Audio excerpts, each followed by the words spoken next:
900 feet underwater, in total darkness, two divers sink along two thin ropes. Two trails of bubbles rise toward the light.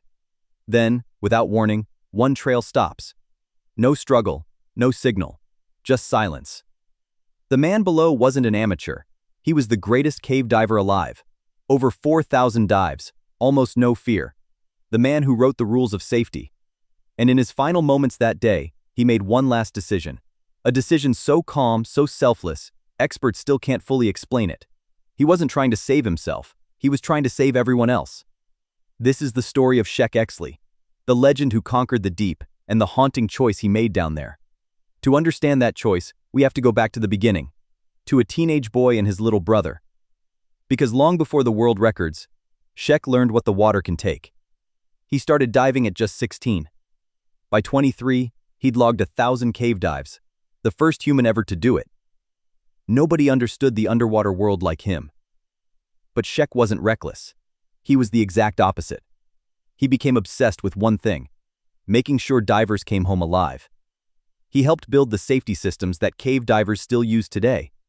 The backup regulator, the guidelines, rules written in other people's blood. But why? Why did one man care so much about survival? The answer is a wound he carried his entire life. It started with his younger brother.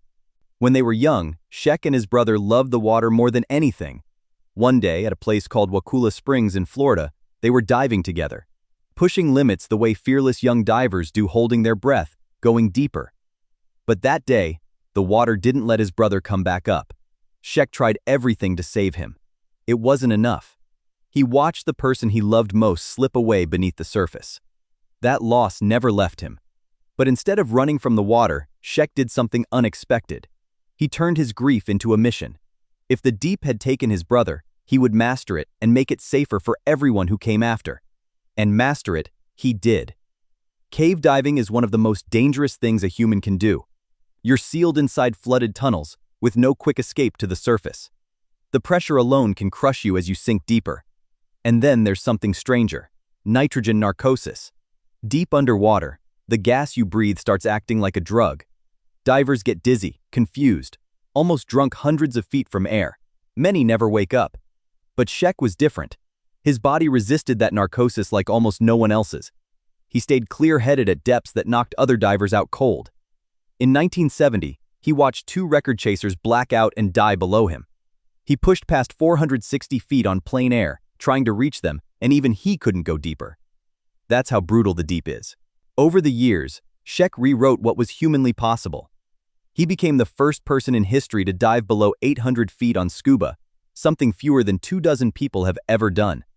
By 1993, he held the world depth record, 881 feet. 29 years of diving, more than 4,000 dives. He was, without exaggeration, the best there had ever been. But one number kept pulling at him: 1,000 feet, a depth no diver had ever reached and returned from. And he knew exactly where to chase it. In Mexico, there's a flooded sinkhole called Zacatón, a near-perfect circle of black water dropping over 1,000 feet straight down, one of the deepest water-filled pits on Earth. Sheck and his close friend Jim Bowden set their goal: reach the bottom of Zacatón and make the deepest dive ever attempted. But you don't just jump into a place like this. They planned for a full year.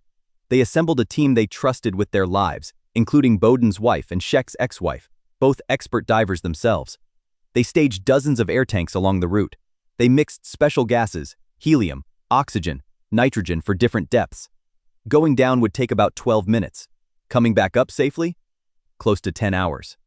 Rush that ascent, and your blood fizzes like a shaken soda, a deadly condition called decompression sickness.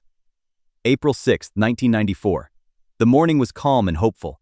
Sheck and Jim wished each other luck and slipped beneath the surface. Two men, two separate lines, about 25 feet apart.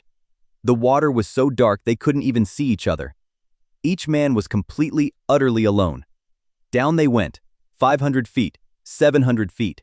Around 750 feet, Jim's breathing started getting harder.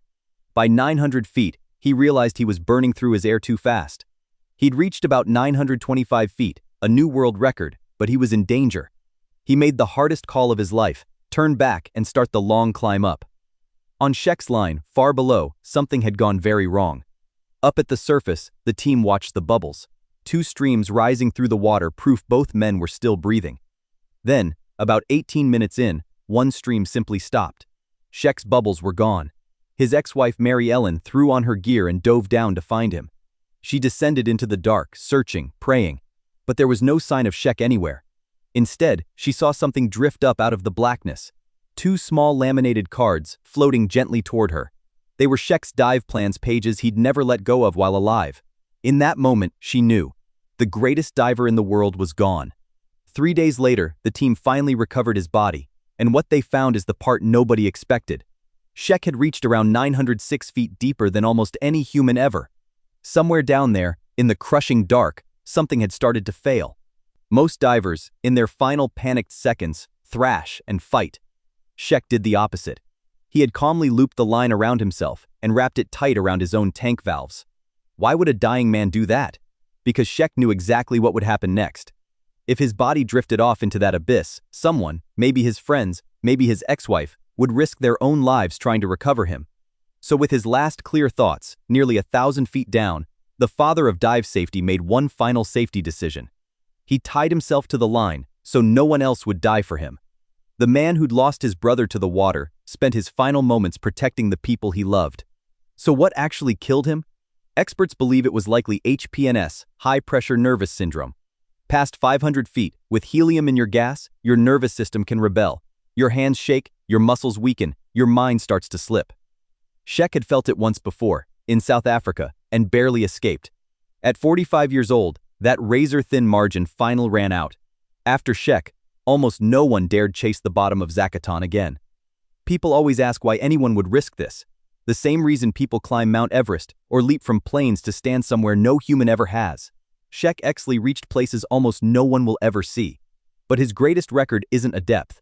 It's that even while dying, he thought of others first. That's the real man behind the legend. If this story moved you, subscribe because the next one is just as unforgettable.